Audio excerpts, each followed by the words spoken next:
네, 오늘은 ETF 투자 전략을 세워봅니다. 오늘 이 시간 KB자산운용 금정섬 ETF 마케팅 본부장 모셨습니다. 어서 오세요. 네, 안녕하십니까? 네, 먼저 한 주간 개인 투자자들의 관심을 받았던 ETF 상품들 어떤 것들이 있었습니까? 네, 주간 투자자들이 많이 선택하셨던 ETF 상품의 규모를 좀 볼 텐데요. 네. 주간 기준으로 순자산이 가장 많이 증가한 ETF는 코덱스 200입니다. 총 4,400억의 그 순자산의 유입이 있었고요. 나머지 ETF들은 대부분 채권 ETF들의 자금 동향이 최근 계속 늘어나고 있습니다. 코덱스 CD 금리 액티브가 2,953억, 코덱스 코퍼 금리 액티브가 1,700억이 들어와서 주간 기준으로 투자자의 선택을 가장 많이 받은 거는 시장이 하락하다 보니까 대표 지수인 코덱스 200 관련된 상품에 투자를 하고 나머지는 거의 대부분 이제 채권 쪽에 투자했다 이렇게 네. 보시면 될 것 같습니다. 그리고 반대로 순자산이 감소한 ETF를 살펴보시면요, 뭐 대부분 유사합니다. 앞서서는 이제 코덱스 200이 많이 늘었는데 반대로는 이제 시장 하락에 바탕하는 선물 인버스 상품이 있거든요. 고퍼스 상품에 마이너스 750억 정도로 순자산이 감소했고 나머지는 대부분 이제 채권 관련 상품이어서 시장에서는 뚜렷한 어떤 그 순자산을 누르는 그 주식 관련 상품들은 없었다 이렇게 보시면 될 것 같습니다. 네, 그렇군요. 한 주간 그렇다면 수익률이 좋았던 상품들은 어떤 것들이 있었습니까? 네, 최근 주간 수익률 상위 상품들을 살펴보면은 그 테마 중에서 이제 반도체 섹터가 굉장히 두드러지거든요. 가장 성과가 좋았던 거는 KB스타 비메모리 반도체 액티브 상품이 8.3%의 수익률을 보였고요. 두 번째는 솔의 반도체 소부장 상품의 7.7%, 나머지는 2차 전지라든지 신재생이라든지 또 최근에 또 주가가 움직이고 있는 5G 관련 상품들이 대략 한 7%에서 6% 후반대를 보여주고 있어서 네. 반도체와 2차 전지 관련된 상품들의 성과가 상위권에 포진됐다고 보시면 될 것 같습니다. 네.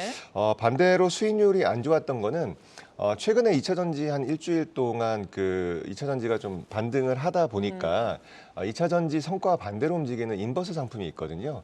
2차 전지 인버스 상품의 수익률이 마이너스 6.4%로 주간 수익률 하위를 차지했고요. 나머지는 이제 반등 시점에서 이제 거꾸로 타게 되는 코스닥 150 선물 인버스라든지 관련 상품들이 수익률이 좀 악화가 됐습니다. 나머지는 섹터 중에서 성과가 좀 안 좋았던 바이오라든지 자동차 운송 쪽이 대략 3%에서 4% 초반의 성과를 보이면서 주간 수익률 기준으로는 성과가 좀 안 좋았다 이렇게 보실 수 있을 것 같습니다. 네, 인버스가 상당히 안 좋았고 지금 주가 측면에서는 약간 지지부진한 양상을 보이고 있는 자동차 역시도 ETF 쪽에서 상당히 좋지 않았습니다. 인공지능 반도체 수요에 대해서 최근 많이 이야기를 하고 있죠. HBM 그래서 반도체 유망할 것이다라는 이야기 많이 하고 있는데 관련된 종목들은 사실 변동성이 상당히 크게 나오고 있습니다. 오늘도 이 같은 종목들의 변동성이 하방으로 지수가 하락하니까 크게 나오고 있는데 이와 관련된 ETF 상품이 나왔다고요. 네, 최근에 보시면은 저희가 데이터를 좀 보니까 네. 올해 그 ETF 시장이 굉장히 크게 성장했거든요. 총 규모가 한 110조 정도 되는데 네. 그 중에 한 40조 정도가 늘었습니다. 올 한 해에만. 한 해에만. 한 해에만 굉장히 크게 늘었죠. 근데 여러 번 말씀드렸지만 주로 채권이 늘었고요. 주식 쪽은 사실은 개인 투자자들은 뭐 한 3, 4조밖에 안 늘어서 네. 사실 올해는 그 개인 투자자들이 투자할 만한 곳이 많지는 않았던 것 같습니다. 그러다 보니까 최근에 뭐 2차 전지라든지 이거 넥스트 상품으로 어떤 테마가 좋을지 고민을 많이 하고 있고요. 네. 운용사가 그래서 최근에 많이 낸 상품들이 AI하고 로봇 관련 상품들을 굉장히 많이 내고 있습니다. 펀드명의 AI 혹은 로봇이 들어가는 펀드들은 네. 대부분 올해 출시가 된 거고요. 예, 그 상품들을 보시면은 순수하게 AI나 로봇에 투자하는 상품들이 있고요. 아니면은 아직까지 시장 초기 단계이기 때문에 이런 AI 산업이라든지 로봇 산업을 끌고 갈 수 있는 상품들이 기존의 큰 기업들이다 보니까 산업 성장을 리딩하는 대형주로 구성되는 상품들을 좀 볼 수 있습니다. 그래서 종목을 좀 살펴보셔야 이름은 비슷하지만 성과가 굉장히 좀 달라질 수 있거든요. 첫 번째는 그 글로벌에 투자하는 상품들이 있을 텐데요. AI 로봇 상품 중에서 보시면 글로벌 로봇 상품하고 AI 상품 두 가지로 크게 나눌 수 있습니다. 네. 시장에서 투자자들이 좀 많이 보시는 상품이 로봇 관련 상품은 코덱스 글로벌 로봇 상품하고요. 그리고 타이거 글로벌 AI 앤 로보틱스 상품이 그래도 로봇에 투자하는 상품이라고 시장에 알려져 있는데요. 네, 편입 종목들도 자세하게 좀 소개를 해주시죠. 네네. 꽤나 있네요, 그래도. 네, 지금 최근에 올해하고 대부분 상장이 된 상품인데요. 네. 그래서 살펴보시면 코덱스 글로벌 로봇은요. 종목들이 굉장히 그 로봇에 그 적합한 상품들로 되어 있습니다. 어떻게 보시면은 잘 알려지지 않은 그룹일처럼 보일 수도 있는데 네. 여기 나타나 있는 이제 오카도 그룹은 영국 기업인데요. 글로벌 그 리테일 슈퍼체인들 갖고 있습니다. 근데 점포가 없어요.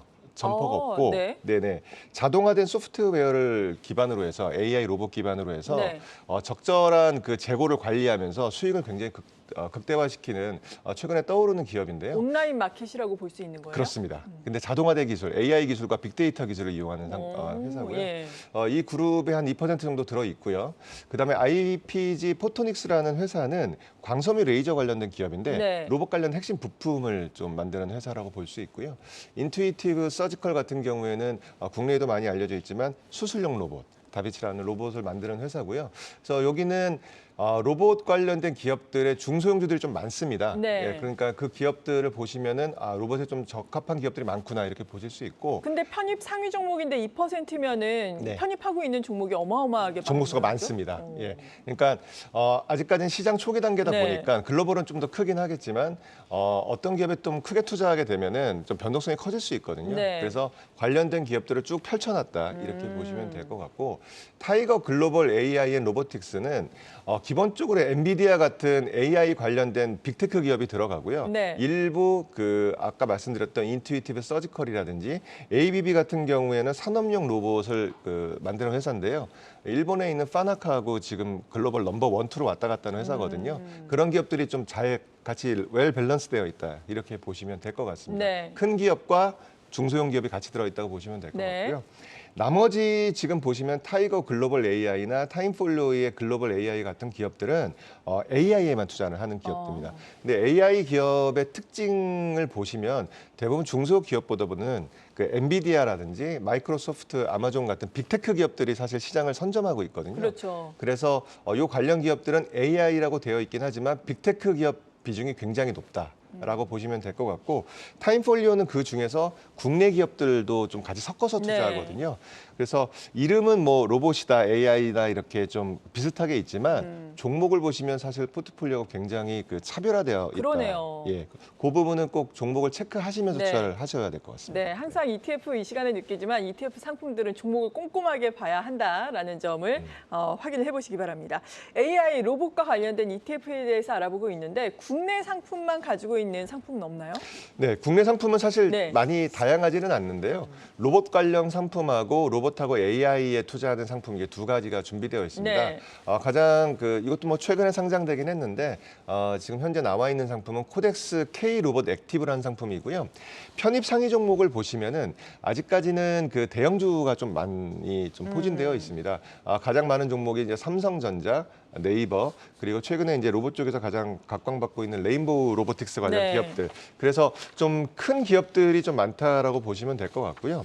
아직 상장은 안 됐는데 네. 다음 주에 상장되는 상품이 하나 있습니다. 10월 24일 날 상장이 되는데 이 상품은 AI하고 로봇을 같이 투자합니다. 네. 근데 이렇게 그 회사들 입장에서는 이렇게 AI 앤 로봇 같은 상품들을 투자하는 이유가 있거든요. 네. 왜냐하면 이 로봇 산업이라는 거는 향후에 이제 고령화가 되고 그러다 보면은 산업 자동화 관점에서 시장은 커질 건데 사실 로봇이라는 거는 하드웨어 관점인 거거든요.